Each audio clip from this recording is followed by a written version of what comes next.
Hey guys, welcome back to my channel.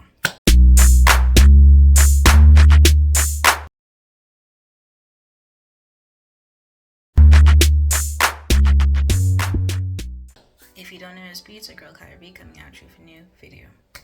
Today we're going to be talking about this TV show called School Spirits.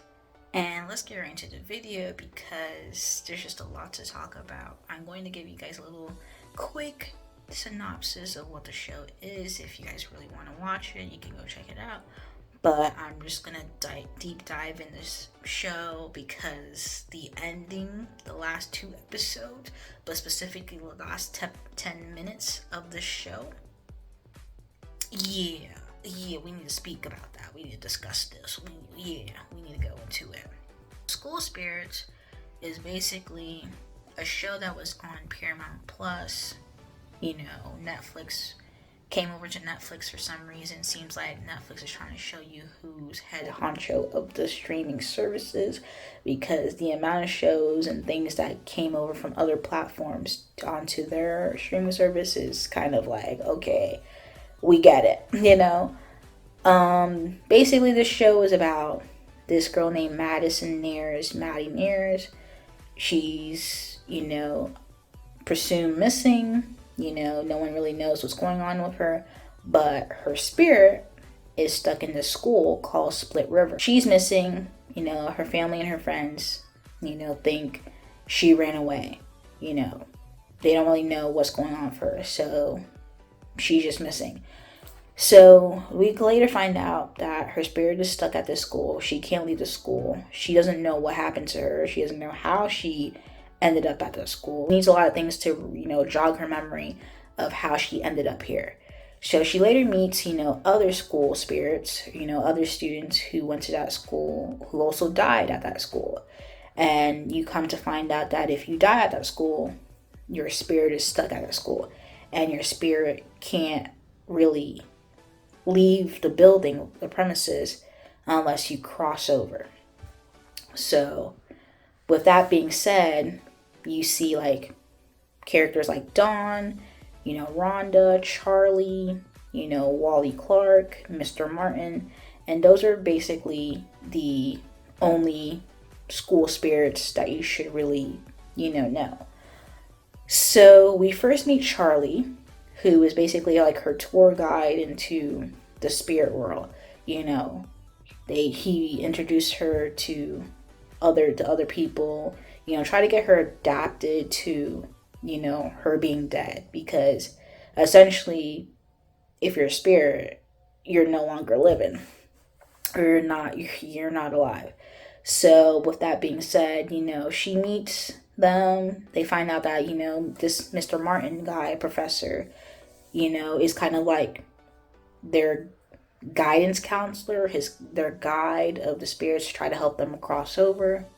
They find out that there's this one girl who was with them, but she's the only person who crossed over, and, you know, everybody trying to get like her. Like, they've been stuck at this school for 40, 50, 60 years and going, and they haven't been crossed over or passed over or whatever. They've been stuck at this one school, you know, day in, day out. They can't leave the premises, and if they try to leave the premises, they get dragged back to the place of their death.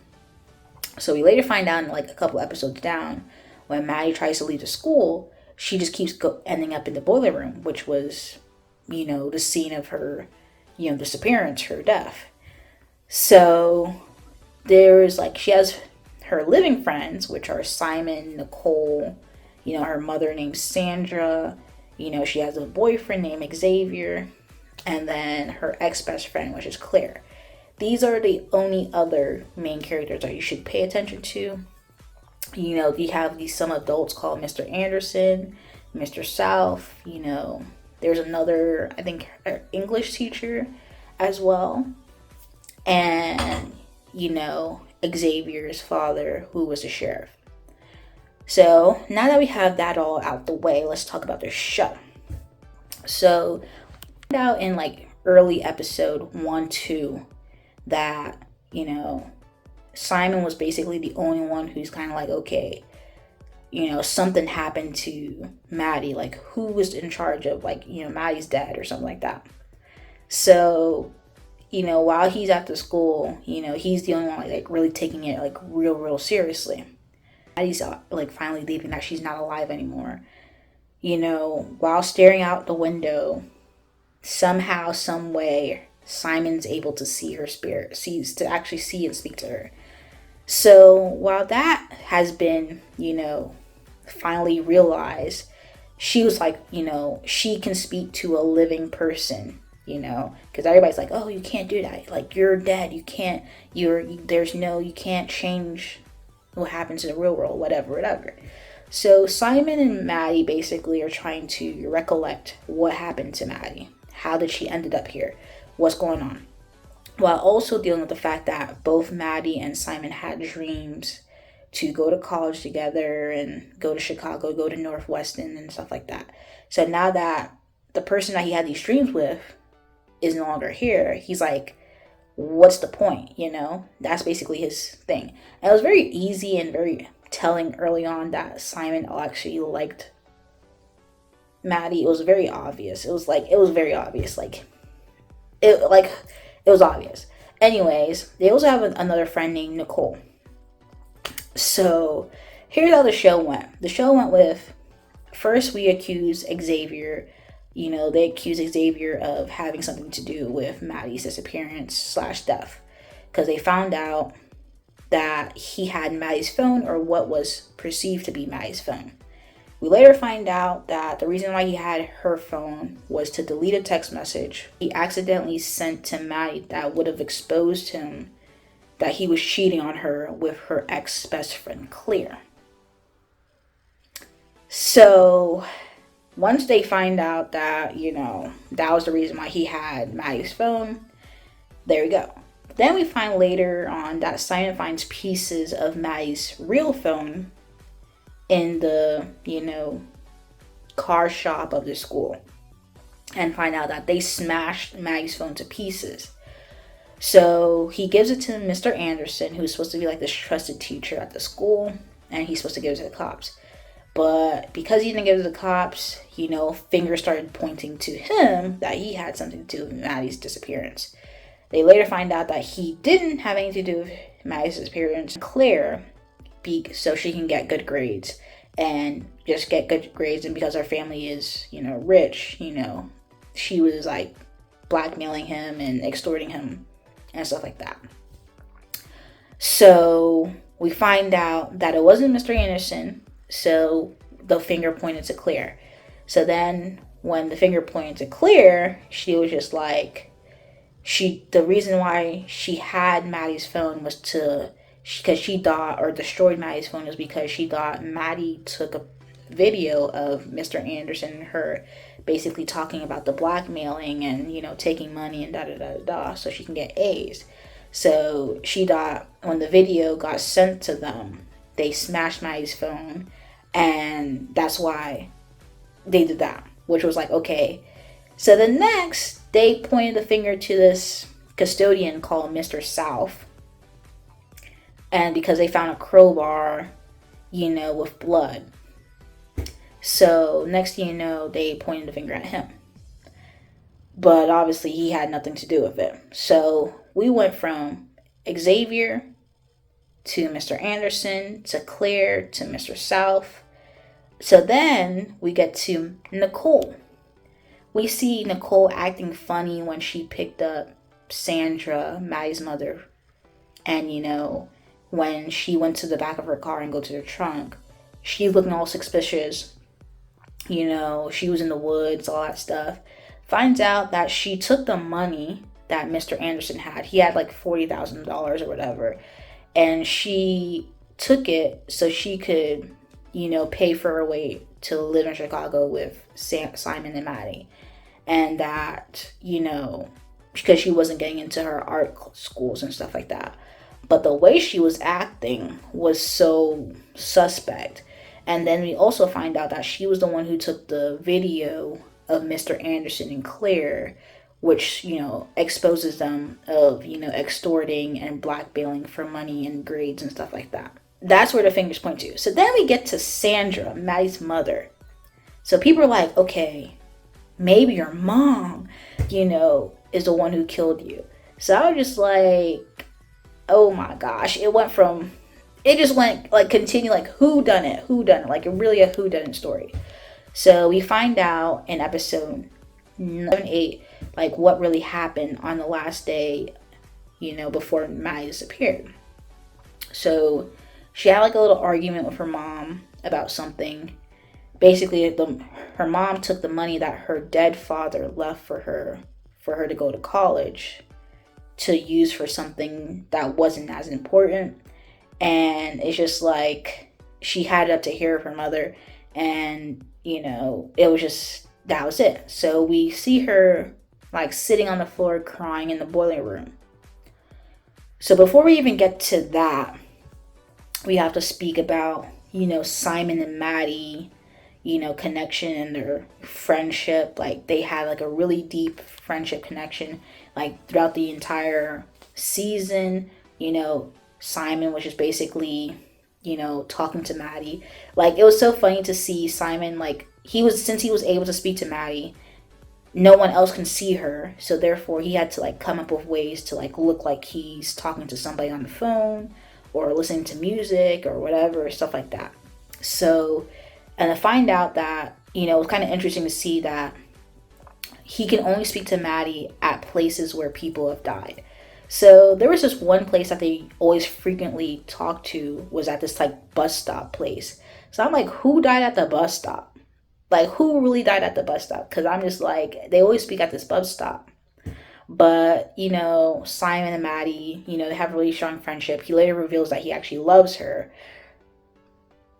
We didn't get the sense of it was romantically or it was just like, best friend type thing. But it seems like it's the former.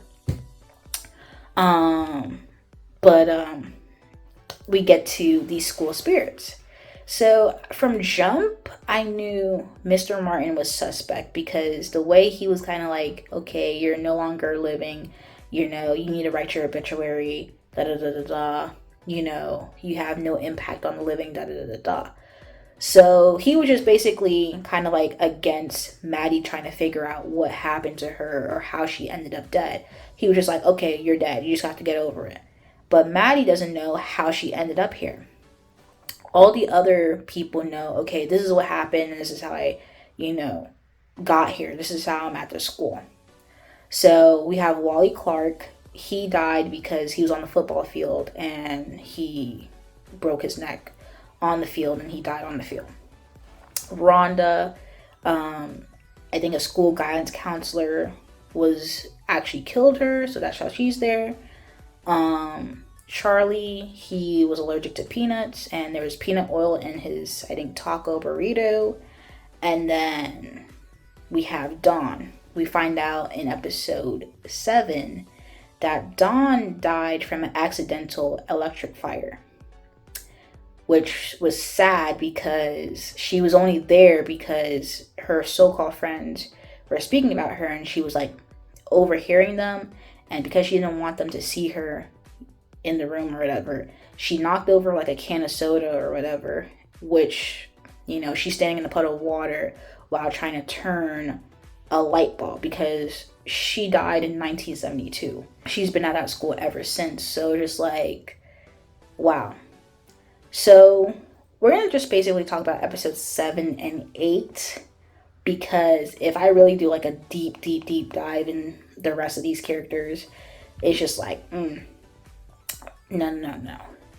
So episode 7, Maddie decides, she's still on the quest to find out what happened to her, like what jogs her memory. She can't remember what happened on her last day. So Wally, Rhonda, and Charlie, try to help her.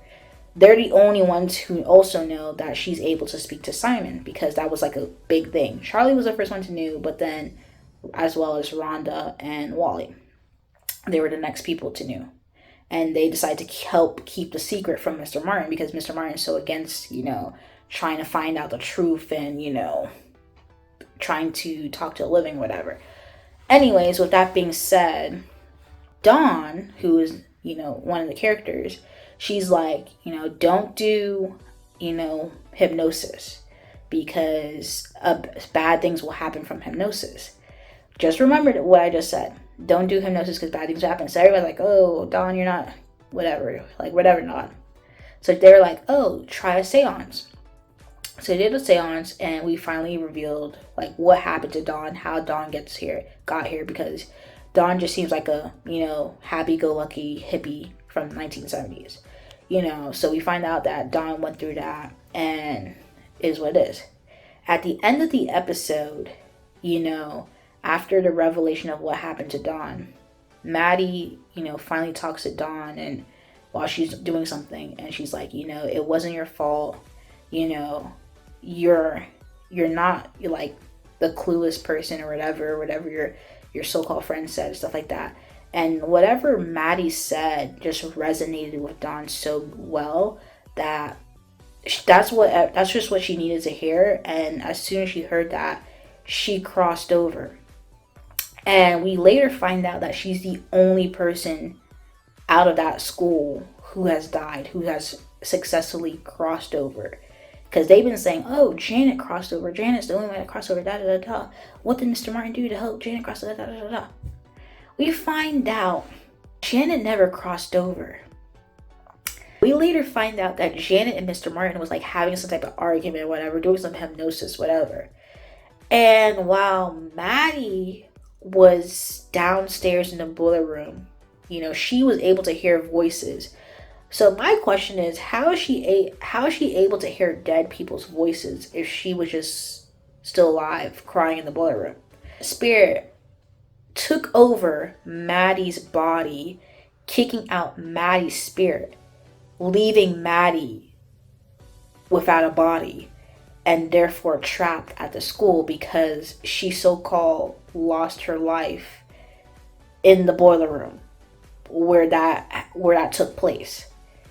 And I'm just like, that was the biggest plot twist. Like, when I saw that, I was just shook. They gagged alive. Word to Dawn, don't do hypnosis, because I don't know what they're arguing about, but as soon as Maddie opened the door, Janet ran out and took over Maddie's body. And that kicked out Maddie's spirit from her body, which was just like, what? So then in the episode, we find out that whoever was the person who's like, squatting in random houses or whatever, like who's random person that might be responsible for Maddie's death. So we find out that, while Nicole, Xavier, and Claire were doing a stakeout on this person, they found the person. And I really think that what Claire did was kind of dumb, because Claire saw the person go to the house. She left the keys on the dashboard of the car, ran out of the car, left the keys.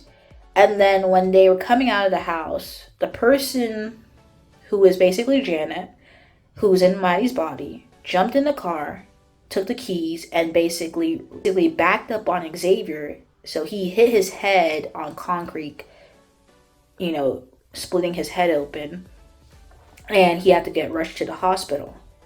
So Nicole, she took a video of everything happen, and she sees Maddie's face. So she sends it to Simon, and wow, Simon and Maddie are talking in the last episode.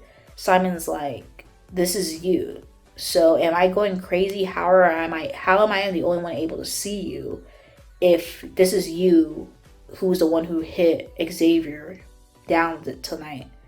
So he's like, am I going crazy? Like, what's going on here? And he just feels like, what's going on? Like, he doesn't know what's real or not. He doesn't know what to believe at all. So he leaves the school. Maddie can't leave the school, but when she tries to leave, she gets ended up back at the basement. So in the basement, in the boiler room, Rhonda, Charlie, and Wally, they discover that Mr. Martin is, keeping secrets. Because Charlie, I was glad when Charlie told Mr. Martin off. he was like, you've been here all these years and you don't know how to help us properly. Like, you think having field days and writing obituaries is gonna help us? Like, you've been doing those things for the past 20, 30, 40, 50 years, and the only person who has successfully crossed over is Janet. So what did you do to help Janet? So Rhonda, she found out that he was hiding secrets. We find out that Mr. Martin died in the school fire in 1958. He claims that a student caused the fire, but he was the one who really caused the fire. And also in that fire, he's the reason of this one student's death, which is Janet. Janet also died in that fire. But they both are lying or not telling the truth of what happened or how they died and got here. So, we don't know what they were arguing about, but we find out at the end, Janet is the one that's in Madison's body. And then we find out that, Mr. Martin is definitely a big suspect, because how he's keeping tabs on all the dead students, and we don't know what's the reason, and he's the one that locked them in the boiler room. So we need answers. So I'm so glad that this show got a season 2, because we need answers, because Mr. Martin's the biggest suspect of them all. He knows exactly. What's really so not funny is that he knew all along what happened to Maddie and how Maddie got here, and he was just like, oh, Maddie doesn't know. Oh, are you sure you don't know? You don't remember what happened to you? Da, da, da, da. And I'm just like, he knew all along. That was probably one of the biggest reasons why he was so against her finding out what happened to her. So when she was trying to get Charlie, Rhonda, and Wally out of the boiler room, you see him at the top of the steps looking so like he's going to do something. And I'm just like, what is your end goal? The spirit started with him. Was him and Janet the first 2 people who died in the school? Because I'm like, who died and made him in charge? You know what I'm saying? Because at the end of the day, they're all dead. So why does anybody really listen to him? Because at the end of the day, even if it was only Janet who got, crossed over all those years, and only one person moved on with their lives, to be honest, Madison did way more in the past 2-3 weeks she's been there than he ever did. Madison helped Dawn cross over. Madison finally told Wally that, you need to do stuff for yourself. And you would think that Wally would have crossed over with that revelation, but I think something's still keeping him here or whatever. I don't know. But once Wally finally took off the jersey and stopped, playing football or whatever, because he obviously didn't like it. He only did it for his mother. You would think that, okay, that's what he needed to do to move on with his life. But I guess he's still here because, to help Maddie. Help Maddie find out what happened to her, whatever. And then Charlie, obviously, when Charlie wrote the letter to Emilio, that would have been, the thing that helped him move on. So the only person that really needs help is Rhonda. So we don't know what's needed for Rhonda to be helped move on. But Maddie did way much more for them than Mr. Martin did. And I'm just like, what was he even doing for all those years? Charlie had the rights to say, all these years you don't know what you're doing. But School Spirits was a good show. I enjoyed it. The last 2 episodes definitely, gagged alive. I'm just kidding. But really, left no crumbs. I'm glad that had a second season. They're going to have a second season. And I'll be seated for a second season. Just to let you know. I'm giving this show their 10s. If you want something to watch that's interesting, that's mystery, this is a whodunit type of show, yeah, this one is for you. This one's for you. But anyway, guys, if you like the video, comment down below, let me know your thoughts, comments, concerns, and subscribe to my channel. Subscribe. Anyway, thank you guys for watching this video. Peace.